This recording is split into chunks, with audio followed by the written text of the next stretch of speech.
Hours turn into days, days into weeks, and weeks into months. Because it keeps going. You think you get to the end, and you got to make another order. And you think you're there, and you got to make another order. Then you see a picture that's a different angle of something. You're like, oh, well, I didn't put the window there.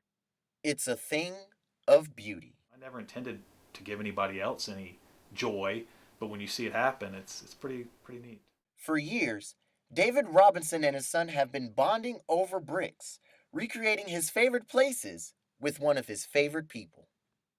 Kids do get to be teenagers these days. Hanging out with their parents isn't high on their list of things to do, and so there's been a lot of emphasis and a lot of appreciation for the amount of time we spent together on this. Now, David and his son are ready to unveil their newest masterpiece, the Lego Horseshoe. If you plan to do something, it's you're going to need to be all in on it for sure. After finishing the Lego Williams-Brice Stadium, he and his son took a break. But imagination called their names, and they set to build again.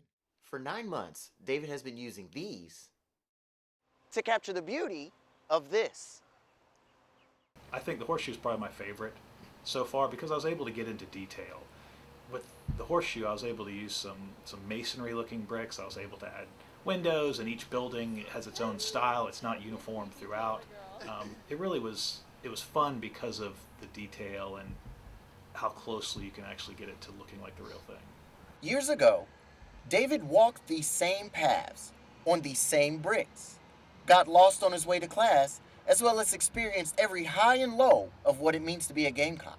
I was raised a Carolina fan. I went to my first game back in 1981 and was kind of hooked on going to games. Whenever the team comes to Charleston to play baseball or basketball, I go to the games.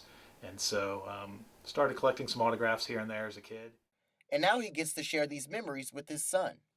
But he never thought that he would be the one in the limelight. I'm usually just kind of browse around for news on Twitter these days. And last year when I posted the photos of Williams-Brice, within 2 hours, I had 2 television stations contact me. Phone wouldn't stop buzzing and beeping, and I had no earthly idea it would ever come to that. Brick by brick, line by line, one memory at a time, but present in the moment. For Carolina News, I'm Leland Williams.